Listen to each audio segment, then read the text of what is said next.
तीन नए कानूनों के तहत अब लोगों को इंसाफ मिलने की बात कही जा रही है। सरकार ने तीन नए कानून जो है वो मुख्य रूप से सीआरपीसी को खत्म करके भारतीय न्याय संहिता 2023 के तहत, वहीं दूसरी तरफ भारतीय नागरिक सुरक्षा 2023 और भारतीय साक्ष्य अधिनियम, ये तीन ऐसे मुख्य धाराएं होंगी जिसमें अब लोगों को न्याय मिलने की बात कही जा रही है। इन्हीं तमाम मुद्दों पर हमारे साथ बातचीत करने के लिए मौजूद हैं अधिवक्ता पूजा गुप्ता जी और शिवेंद्र पांडे जी। आप दोनों लोग का बहुत बहुत स्वागत है। और शिवेंद्र जी, आप सबसे पहले समाजवादी पार्टी से आते हैं और पूजा जी आप भारतीय जनता पार्टी से आते हैं। शिवेंद्र जी, आप तक आएंगे। एक कानून का बदलाव, सरकार कह रही है कि इंसाफ मिलने में बहुत जल्द लोगों को इंसाफ मिल सकता है। जी नेहा जी, पहले आपके चैनल के सभी दर्शकों को मेरा नमस्कार।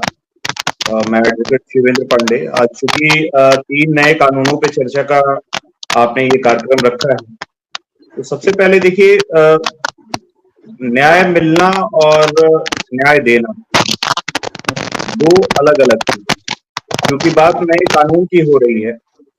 तो नए कानून का मतलब कि जो कानून हमारे देश में लेजिस्लेटिव के द्वारा बनाए गए थे, वो कहीं ना कहीं उन कानूनों में आप देखेंगे तो जो ब्रिटिश रूल है उसकी कहीं ना कहीं छाप थी।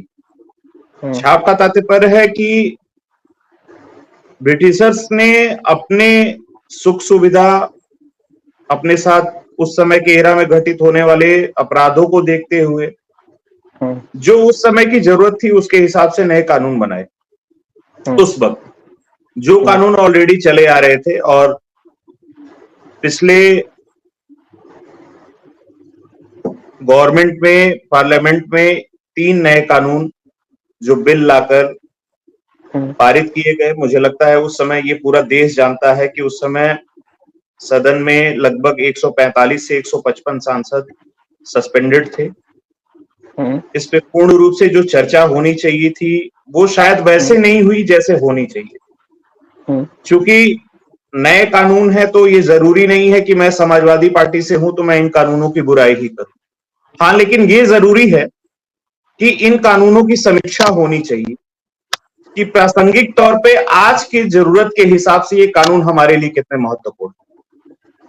हमने आईपीसी की जगह शिवेंद्र जी एक सेकंड, मैं एक अधिवक्ता से बातचीत कर रहा था आप कैमरा में, तो वो ये बताते हुए नजर आ रहे थे कि इस कानून को लागू करने से पहले इसका ट्रायल करना चाहिए था।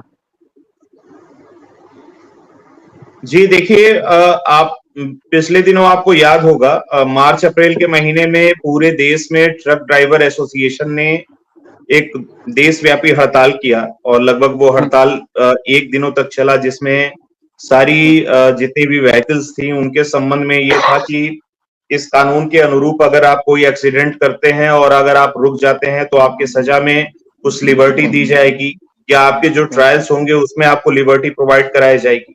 तो मुझे लगता है कि व्यवहारिक रूप से कोई एक्सीडेंट करने के बाद से ऐसा व्यक्ति नहीं होता होगा जो वहां रुकेगा। लेकिन इसी के परिप्रेक्ष्य में नए कानून में आप जब देखेंगे तो गवर्नमेंट ने ये कोशिश की कि हम मॉब लिंचिंग के लिए भी एक कानून बनाएं। तो उन्होंने नए कानून में जो भारतीय न्याय संहिता है उसमें मॉब लिंचिंग के लिए एक विशेष अपराध के लिए इन्होंने एक कानून बनाया। महिलाओं के साथ जो अपराध घटित होते थे, जैसे चैन स्नैचिंग की घटना हो गई, मोबाइल से महिला बात करते हुए जा रही है या कोई पुरुष ही कर रहा है, वो मोबाइल फोन या चैन स्नैचिंग हो गई, तो इसके लिए भी एक विशेष प्रावधान किया।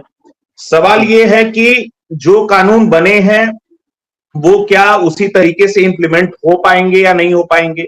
दूसरा ये कि कानून बनाना और उसको व्यवहारिक तौर पर चलाना दो भिन्न अलग अलग पहलू हैं।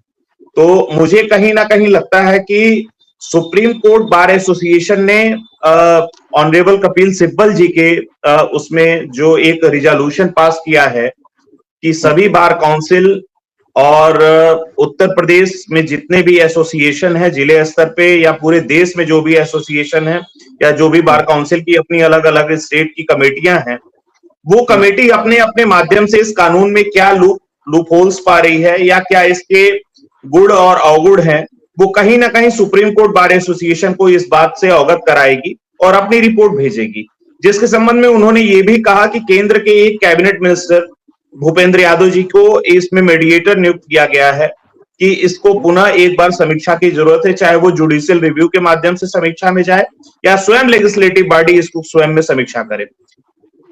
इस कानून में कई सारे ऐसे पहलू आए हैं जिनके संबंध में हमारे पास कोई अभी तक उपाय नहीं थी, जैसे जमीन हड़पने के आपको रोकेंगे सर, पूजा जी के पास जाएंगे। पूजा जी, आप क्या लगता है, आप भी एक अधिवक्ता हैं और बड़ी बात अभी कह रहे थे कि क्योंकि इस कानून के आने से कहीं ना कहीं जो अधिवक्ता हैं और जो पुलिस प्रशासन है, इनको सबसे ज्यादा परेशानी देखने को मिलेगी, क्योंकि कानून में तमाम चीजें परिवर्तित की गई हैं। देखिए, सबसे पहले तो मैं आपको, निहाल जी और शिवेंद्र पांडे भैया जी को मैं सादर प्रणाम करती हूँ। और चूंकि एक बात इन्होंने बहुत अच्छी कही कि पार्टी विशेष होने का मतलब ये नहीं है कि किसी कानून को अच्छा या बुरा कहा जाए। मैं चाहे जिस भी पार्टी से हूँ, उससे पहले मैं एक अधिवक्ता हूँ, तो उस नाते मैं ये कहूंगी कि जरूर बिल्कुल जो कोई भी कानून आता है तो सबसे पहले उसको इम्प्लीमेंट करने के लिए सोचा जाता है। और पिछला जो कानून था 163-60 पुराना कानून था, जो औपनिवेशिक कॉलोनियों विदेशी जो ब्रिटिश बना के गए थे, तो वर्तमान समय में मुझे नहीं लगता वो प्रासंगिक थी। अभी जो कानून बना है वो भारतीयों द्वारा और भारतीयों के लिए है। लेकिन इसके साथ साथ मैं ये भी जोड़ूंगी कि कोई भी अगर नया कानून आता है, चाहे महिलाओं से संबंधित हो, बच्चों से संबंधित हो या अक्यूज हो, तो लाभ है तो उसके साथ हानि भी है। इसकी समीक्षा बिल्कुल होनी चाहिए, क्योंकि कानून जो है वो अधिवक्ता और जजों के बीच की एक कम्युनिकेशन जो डेवलप हम करते हैं, तो सबसे पहले आवश्यकता समझने की अधिवक्ताओं के लिए है और जजों के लिए है। आम नागरिक अगर कानून को सरल भाषा में समझे, मैं बताऊं, आम नागरिक अगर कानून को सरल भाषा में समझे तो उनके अधिकारों का हनन बिल्कुल भी नहीं होगा। तो मुझे लगता है कि इस कानून को सरकार कह रही है, गृह मंत्री कह रहे हैं कि 3 साल में आपको न्याय मिल जाएगा जी। इस कानून के तो हाँ, बिल्कुल बिल्कुल उन्होंने ये कहा है कि एक टाइम लिमिटेशन उन्होंने तय किया है, क्योंकि देखिए कानूनी प्रोसीजर काफी प्रक्रिया जो है काफी लंबी होती है। ट्रायल कराना पड़ता है, साक्ष्यों को इकट्ठा करना पड़ता है, गवाही करानी पड़ती है, उसके बाद जजमेंट आता है, एक लंबी प्रक्रिया है। तो भारत में जिस हिसाब से मुकदमे हैं, जिस हिसाब से फाइल्स पड़ी हैं, उसके अकॉर्डिंग उन्होंने टाइम लिमिटेशन तय किया है। इससे होगा क्या, मैं ये नहीं कहती हूँ कि हर एक केस जो है 3 साल के भीतर वो कंप्लीट हो जाएगा, लेकिन एक कोशिश है, एक प्रयास है कि अगर हम इस तरह से काम करें, अगर एक टाइम बाउंडेशन हमें मिले, तो जो छोटा केस भी एक होता है तो हम देखते हैं कहीं ना कहीं उसमें टाइम अधिक लग जाता है। बड़े केस की बात अगर करें तो चलो ठीक है, मैं समझ में आता है, लेकिन छोटे केस में भी हम उसको देखते हैं कि जजमेंट उसको आने में काफी टाइम लग जाता है। तो टाइम बाउंडेशन अगर किया गया है तो इसको एक अच्छा प्रयास हम मान के चल सकते हैं। क्या लगता है शिवेंद्र जी, जो बातें पूजा जी कहते हुए नजर आ रही है कि हर केस में एक टाइम लिमिटेशन रख दिया गया सरकार की तरफ से? देखिए, मैंने पहले भी इस बात को कहा कि कानून को कोडिफाइड करके लिखना और कानून का इम्प्लीमेंटेशन निचले स्तर पर कराना, दोनों दो चीजें हैं। एक व्यवहारिकता है और एक किताबी चीजें हैं। एनआई एक्ट के मामलों में स्पष्ट रूप से लिखे गए हैं कि इस केस को, एनआई एक्ट के मामलों को इतने सर्टेन पीरियड के बीच में सुलझा लिया जाएगा या समझौता कर लेंगे, या इसमें जो भी ऑर्डर पास करना होगा कर देंगे, यानी रेमेडी पहुंचा देंगे जो भी पीड़ित व्यक्ति है। लेकिन जब आप ट्रायल की स्टेज पे जाते हैं, जब केस को आप पारदर्शी तौर पर देखते हैं, और ट्रायल का मतलब ये होता है कि एक वादी और परिवादी के बीच में कौन वास्तव में सच बोल रहा है। एक्चुअली में ट्रायल पे जज साहब होते हैं और उनको डिसाइड करना होता है कि सत्य कौन बोल रहा है और असत्य कौन बोल रहा है। दूसरा ये कि हमारे ट्रायल में हमारे पास जो मौजूद सबूत हैं, वो हमारे लिए, हमारे आर्गुमेंट्स के लिए हमने जो प्ली लिए हैं उसके लिए कितने महत्वपूर्ण है, ये भी मायने रखता है। तो देखिए, ये अच्छी बात है कि किसी भी केस को आप कहते हैं कि हम इतने शॉर्ट टाइम पीरियड में इसको रिजॉल्व कर लेंगे, उसमें कन्विक्शन, एक्विटल या जो भी करना होगा, ऑर्डर पास करना होगा, जजमेंट करना होगा, आप कर लेंगे। लेकिन व्यवहारिकता में जब ये चीजें आती हैं तो मुझे लगता है कि व्यवहारिकता और कोडिफाइड लॉ दोनों चीजें बहुत ही एक दूसरे से अलग अलग भिन्न भिन्न रास्तों पे चली जाती हैं। लेकिन फिर भी न्यायपालिका अपने आप में इतनी कॉन्शियस है कि किसी भी केस के बारे में वह स्वयं चाहती है कि त्वरित न्याय हो। उसमें बहुत सारे ऐसे कारण होते हैं, कभी समय से गवाही नहीं हो पाती है, कभी कभी कुछ और इश्यूज आते हैं जिसकी वजह से न्यायालय बैठ नहीं पाती है। बहुत सारे ऐसे कारण होते हैं, बाह्य कारण होते हैं, जो तय समय अवधि के बीच में सारे केसों का निपटारा नहीं हो पाता है। लेकिन कहीं ना कहीं अगर विधायिका इस बात को अपने अंदर कोडिफाइड करके इस लॉ को कहती है कि हम तय समय अवधि में करेंगे, तो इसका स्वागत है। दूसरी चीज कि पुराने कानून को हटाना, यानी एक लेजिस्लेटिव को हटाना, और दूसरा जो जुडिशरी फ्रॉम द इंडिपेंडेंस और प्रायर द इंडिपेंडेंस या उसके बाद से एक नए दौर के आने के बाद से जो जुडिशरी वर्क कर रही है, उसके लिए भी एक ये बड़ा चैलेंज होगा। और जो सीनियर एडवोकेट्स हैं, लर्नेड एडवोकेट्स हैं, काउंसिल हैं, हाई कोर्ट के हो, सुप्रीम कोर्ट के हो, या जिले स्तर पर डिस्ट्रिक्ट लेवल पे हो, उनके लिए भी एक बड़ा चैलेंज है कि इस कानून को कैसे अपने अंदर समाहित किया जाए, कैसे इससे यूज टू हुआ जाए। यह एक बड़ा चैलेंज, और मुझे लगता है कहीं ना कहीं जो लोग कंटिन्यूअस प्रैक्टिस में हैं किताबों के, उन कानूनों के, चाहे वो न्यायपालिका में बार के माध्यम से हो या बेंच के माध्यम से हो, उनको एक समय अवधि लगेगी, लेकिन आने वाले समय में धीरे धीरे इसको लोग अपना लेंगे। दूसरी सबसे बड़ी बात है कि मैंने बार बार कहा इस बात को कि अगर कानून ऐसा है तो उसकी समीक्षा एक बार होनी चाहिए। क्या लगता है पूजा जी, आप कहीं ना कहीं भारतीय जनता पार्टी से ताल्लुक रखती हैं, तो सरकार तो कह रही है कि हम एक तरफ से शिवेंद्र जी अभी बता रहे थे कि तमाम सांसदों की गैर मौजूदगी में इस कानून को पार्लियामेंट में लाया गया था। देखिए, कोई भी कानून अगर हेलो, आवाज आ रही है? हेलो, बिल्कुल आवाज आ रही है, आप अपनी बात से। हाँ, देखिए कोई भी कोई भी अधिनियम अगर पारित होता है संसद में, तो उसको उस कानून को लाने के लिए पहले उसको जो है विशेषज्ञों के साथ जो है बैठ के एक समीक्षा की जाती है। तो कानून जो नए 3 कानून आए हैं, इसको लाने के लिए ऐसा नहीं है कि डायरेक्टली संसद में आ गया होगा, एक कमेटी बनी होगी, एक समीक्षा हुआ होगा, उसको पारित करा दिया गया है। अब जो नए 3 कानून जैसे आईपीसी, सीआरपीसी और साक्ष्य अधिनियम के को ये कहीं ना कहीं प्रस्तापित कर रही है नए 3 कानून, जिसमें बहुत ऐसे पॉइंट्स हैं, बिंदु हैं जिनसे अक्यूज को भी लाभ मिलेगा, महिलाओं को लाभ मिलेगा, ट्रांसपेरेंसी आएगी, अकाउंटेबिलिटी बढ़ेगी। तो इस तरह से मैं मानती हूँ, जैसे कि अब देखिए उसमें एक आया हुआ है कि नाबालिग से जो है रेप के मामले में, तो 16 वर्ष से जो कम जो बच्चियां होंगी उनके साथ अगर रेप होता है तो 20 वर्ष की सजा और उम्र कैद तक हो जाएगा, और 12 वर्ष से नीचे तो उम्र कैद को जो है टिल द डेथ, वो मौत की सजा में भी, या फिर जब तक वो जिएगा तब तक वो जेल में ही रहेगा। तो कहीं ना कहीं हम महिलाएं जो है, समाज में अगर इस तरह की दुष्कृति होती थी तो एक आम नागरिक के नाते हम सोचते थे कि उस व्यक्ति को मृत्युदंड मिले, एक आम नागरिक के नाते। तो आज सरकार ने उस कानून को कहीं ना कहीं कोडिफाइड किया है, तो इससे मुझे लगता है कि शायद समाज में कुछ बदलाव हो। और अगर हम कुछ नया नहीं लाएंगे, परिवर्तन नहीं करेंगे, तो आगे मुझे नहीं लगता है कि एक प्रयास करना चाहिए, और अगर इसमें कुछ भी लूप होल होगा तो सरकार इसकी समीक्षा करेगी। ऐसा नहीं कि सरकार रिजिड है, अगर वो एक ट्रायल है, आप देखिए कानून में अगर कुछ बदलाव करना होगा, क्योंकि जनता सर्वोपरि है, मुझे लगता है। जी, समीक्षा की जरूरत है बता रही हैं, समीक्षा की करेगी सरकार। मैं भी इसी बात को कह रहा हूं, बार बार मैं इस बात को कह रहा हूं कि देखिए कोई भी चीज जो होती है वो अपने आप में सुपरलेटिव नहीं हो सकती है कि कमेटी ने बैठ के बना दिया तो वो चीज सही है। आपने देखा था इसी देश में किसानों के विरुद्ध में कानून आए थे, किसान धरने पे बैठे, उस कानून को वापस लेना पड़ा इस सरकार को। सवाल ये नहीं है, सवाल ये है कि जो कानून हम बना रहे हैं वो हम जन भावना के उद्देश्यों की पूर्ति के लिए बनाते हैं और जन कल्याण के लिए बनाते हैं, तो उसमें कितनी पूर्ति हो रही है। दूसरा, कानून इंप्लीमेंट कराने का, और विशेष करके जो जिन कानूनों में संशोधन हुआ है वो कहीं ना कहीं आप देखेंगे कि आपराधिक मामलों को डील करने के लिए वो कानून है, सारे आईपीसी हैं या एविडेंस हैं या सीआरपीसी हैं, जिसको आप बीएनएस कह लीजिए, बीएसएस कर लीजिए, आप इसको भारतीय नागरिक सुरक्षा संहिता कह लीजिए, भारतीय साक्ष्य अधिनियम कह लीजिए।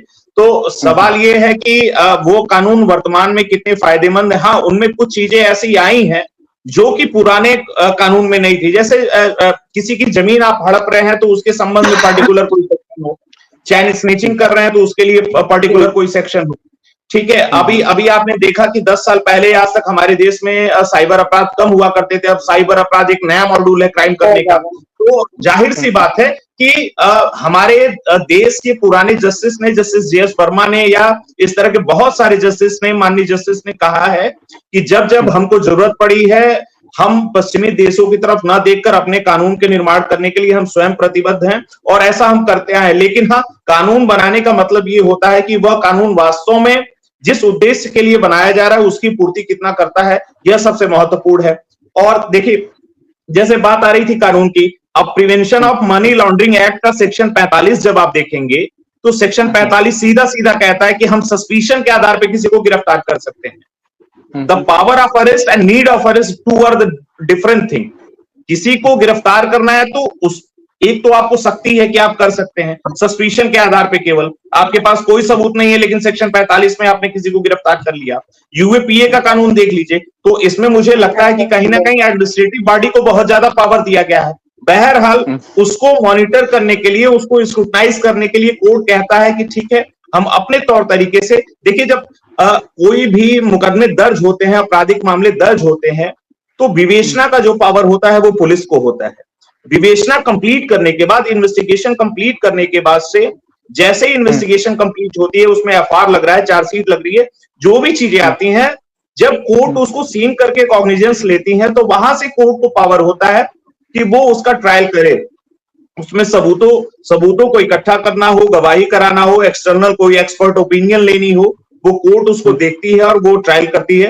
तो कहीं ना कहीं मुझे अभी भी ये लगता है कि एक बार इस कानूनी प्रक्रिया के माध्यम से या जुडिशियल रिव्यू के माध्यम से या कोई समिति ऐसी, जैसे मैंने कहा कि सुप्रीम कोर्ट बार एसोसिएशन ने कहा है इस बात को कि हम एक कमेटी बनाएंगे।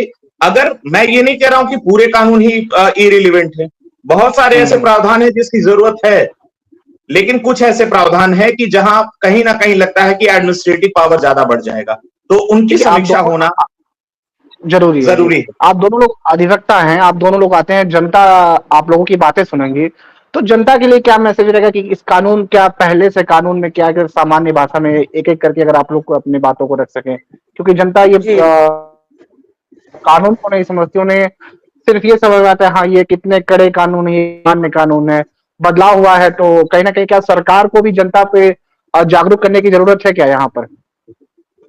देखिए, मैं मानती हूँ कि पूजा जी आप बता। जी पूजा जी, आप बात रखें। कोई बात नहीं, कोई बात नहीं, कहिए, रखे पूजा जी, आप बात रखें, फिर आते हैं।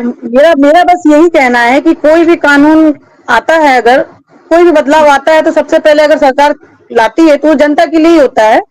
तो अगर जनता कंफर्टेबल है, अगर आम नागरिक इस कानून से कंफर्टेबल है, तो मैं मानती हूँ कि 100% ये इम्प्लीमेंट होगा और अच्छे तरीके से होगा। कोई इश्यूज अगर आते हैं तो जैसे भाई साहब ने कहा कि एक समीक्षा होनी चाहिए, एक कमेटी बैठनी चाहिए, और जो लूप होल्स हैं उस पे मुख्य बिंदुओं पे चर्चा होनी चाहिए। इस कानून में इस जो नए 3 कानून आए हैं, जैसे मॉब लिंचिंग है, कोई भी अब कानून को हाथ में नहीं लेगा। भीड़ इकट्ठा होकर के जो किसी व्यक्ति को हत्या हो जाती थी तो उस पर कोई विशेष कानून नहीं था। उसके बाद जो है धोखा दे करके यौन संबंध बनाना, कि प्रलोभन देकर के नौकरी का लाभ, जो भी था एक, उस पर भी एक कानून आ गया, 10 वर्ष की सजा है। इस तरह से तमाम ऐसे मुख्य बिंदु इस नए 3 कानूनों में जोड़ा गया है जो आम जनता को कहीं ना कहीं फायदा पहुंचाएगा। टाइम लिमिटेशन भी मैं मानती हूँ कि एक बहुत बड़ा एक पहल है, जिससे जो केसेस के जो नंबर ऑफ केसेस है बहुत ज्यादा है। तो अगर जनता इसको समझती है, जनता को इससे लाभ मिलता है और जनता इसको इम्प्लीमेंट करने में उनको कंफर्टेबली वो इम्प्लीमेंट करती है, तो मुझे लगता है कि ये जो है एक सक्सेसफुल पहल है। और अगर कहीं समीक्षा की आवश्यकता है तो आगे चलकर समीक्षा होनी भी चाहिए। जरूर एक जागरूकता अभियान की बात अगर हम आपसे कहते हैं कि जागरूकता अभियान क्या मैं इसको जरूर बोलना चाहूंगी सरकार को। जी बिल्कुल, सरकार और एनजीओ को मिलकर एक एजुकेशनल ड्राइव चलानी चाहिए, चाहे स्कूल हो, कॉलेजेस हो, यूनिवर्सिटीज हो। एनजीओ के माध्यम से आम जनता को बताना चाहिए कि 3 कानून के, वैसे भी फंडामेंटल राइट्स जो हमारा है संविधान में, हर एक नागरिक को फंडामेंटल राइट्स, फंडामेंटल ड्यूटीज पता होनी चाहिए। तो मुझे लगता है कि एजुकेशनल ड्राइव के माध्यम से इसको, एक प्रयास के माध्यम से इसको सफल बनाया जा सकता है। शिवेंद्र जी, आप एक बहुत बड़ी बात कहे हैं कि समय समय पर कहा जाता है कि सबसे बड़ा लोकतांत्रिक देश है, तो एक संविधान में परिवर्तन की जरूरत है। वो परिवर्तन शायद एक बहुत बड़ा परिवर्तन है 165 साल बाद। इसमें अगर आप अपनी बात रख सकें, जो सवाल था हमारा, क्या जनता तक जागरूक अभियान चलाने की सरकार को जरूरत है, और जनता को कितनी जागरूक, आप अगर सामान्य अपनी बातों पर रख सके कि जनता किस तरीके से इस माध्यम से जागरूक हो आपके माध्यम? देखिए, अभी आप इन चीजों को समझ पाइए कि एक आम आदमी के लिए, एक लेमैन के लिए जो लॉ नोइंग पर्सन नहीं है, जिसको कानून के बारे में जानकारी नहीं है, लेकिन हाँ थोड़ी बहुत समझ है, वो एक पूरा एरा जिनको आपने शुरुआत में ही कहा आपने कि 100 साल से ज्यादा ये कानून चल चुका है। यानी कब से ब्रिटिश रूल जब से था, फिर हम लोग स्वतंत्र भारत में आए, हमने अपने संविधान का निर्माण किया, 1919, 1935 जो भी एक्ट्स थे सबको मिला के एक कॉन्स्टिट्यूशन बनाया, और कॉन्स्टिट्यूशन के इर्द गिर्द हमने सारे कानूनों को बनाया, जिसको मैकाले और स्टेफन जैसे लोगों ने कोडिफाइड किया। तो मुझे लगता है कि कहीं ना कहीं वो उस समय की जरूरत के हिसाब से थे, और ऐसा भी नहीं है कि उस समय की ही जरूरत के हिसाब से।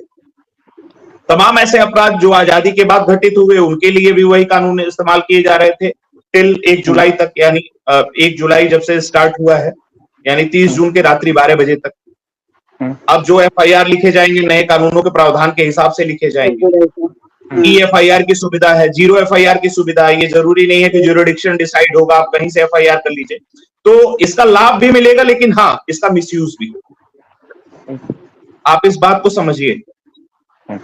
हम जब किसी कानून की समीक्षा करते हैं तो अगर उसके लाभ को देखते हैं तो उससे जो हानि होती है उसको भी देखना हमारा कर्तव्य है। तो ऐसा नहीं है, मैं बार बार इस बात को कह रहा हूं कि अभी हम लोगों की 5 साल 7 साल ऐसी प्रैक्टिसिंग हुई है, और हमसे बहुत ज्यादा लर्निंग काउंसिल जो है, जो सर्वोच्च अदालतों में देश के बैठे हैं, और अभिषेक मनु सिंघवी जी सॉलिसिटर इसमें जो पूर्व रहे हैं, अटॉर्नी रहे हैं, मुकुल रोहतगी जी, कपिल सिब्बल जी, बहुत सारे ऐसे लर्नेड एडवोकेट्स ने, सुप्रीम कोर्ट बार एसोसिएशन ने लिखा है कमेटी को, और मुझे लगता है कि इसका जो भी रास्ता निकलेगा एक अच्छा रास्ता निकलेगा। समीक्षा होनी चाहिए, निश्चित तौर पे होनी चाहिए। अच्छी चीजों को ग्रहण भी करिए, लेकिन अगर कहीं लगता है कि कहीं त्रुटि है तो उसकी समीक्षा करके उसमें नए संशोधन की आवश्यकता है। पहले जो कानून बनते थे, आप मेरी बात समझिए, पहले क्या होता था कि पहले एक सेक्शन है, मान लीजिए 376 है, 354 है, पूरा IPC जो अभी 30 तक लागू थी, 1 जुलाई से जो नया आ गया। तो इसमें क्या था, हम कोई संशोधन करते थे, कोई नया कानून लेके आते थे, तो हम क्या करते थे, उसके क्लॉज में सब रूल बनाते थे। एक नया सब रूल जोड़ दिया, संशोधित कर दिया, नीचे हमने अपने कोडिफाइड जो बैरक है उस बैरक में लिख दिया इस बात को कि हाँ इस दिनांक से यह फला कानून प्रभावी है। राष्ट्रपति महोदय या राज्यपाल महोदय के द्वारा अगर कोई स्टेट का कानून है तो एक गजट जारी हो गया। अभी क्या है कि हमने बहुत सारे एक्ट्स जो है उसके सेक्शन को कंसाइज करके कम किया है, जिन कानूनों की जरूरत नहीं है उसको रिबिल्ड भी किया है, और कुछ ऐसे कानून जो हैं जो नए जोड़े हैं, नए तरह के अपराधों के लिए जोड़े हैं, और उसके पर्टिकुलर कुछ सेक्शन बनाए हैं। तो मुझे लगता है कि मैं स्पष्ट रूप से इस निर्णय पे तो नहीं पहुंच जाऊंगा कि ये कानून खराब है, और ये भी नहीं कह सकता ये बहुत अच्छा है, लेकिन हाँ मैं ये जरूर कहूंगा कि सुप्रीम कोर्ट बार एसोसिएशन और ऑनरेबल कपिल सिब्बल जी के नेतृत्व में जो कमेटी, जो लेटर जारी हुआ है, मैं उसको अपनी सहमति प्रदान करता हूं बतौर अधिवक्ता और एक लॉ नोइंग पर्सन के तौर पर, और एक कमेटी बना के इसकी समीक्षा की जाए, और मैं समीक्षा का समर्थन करता हूं। पूजा जी, समीक्षा की जरूरत है, आप भी कह रही हैं और देवेंद्र जी भी कह रहे हैं, तो क्या समीक्षा अब एक महत्वपूर्ण भूमिका सरकार की रहेगी कि जो भी आप कानून ला रहे हैं इनकी समीक्षा बेहतर तरीके से करिए? नहीं, मैं यहाँ आपको रोकूंगी। समीक्षा का तात्पर्य ये है कि पहले इसको एक प्रयास के द्वारा इसको लागू तो किया जाए। मैंने पहले भी कहा कि अगर इन कानूनों में कोई भी लूप होल्स होगी तो बिल्कुल इसकी समीक्षा होनी चाहिए। हम उसको लागू होने से पहले ही समीक्षा करने के लिए सोचे तो ये कहीं ना कहीं गलत होगा। कुछ अच्छी चीजें हैं तो बुरी चीजें भी होंगी, बिल्कुल होंगी। तो अगर यहाँ कहीं पे भी सरकार देखिए रिजिड नहीं है, मैं पहले भी कह चुकी हूँ, सरकार चाहे कोई भी सरकार हो, सरकार रिजिड नहीं है।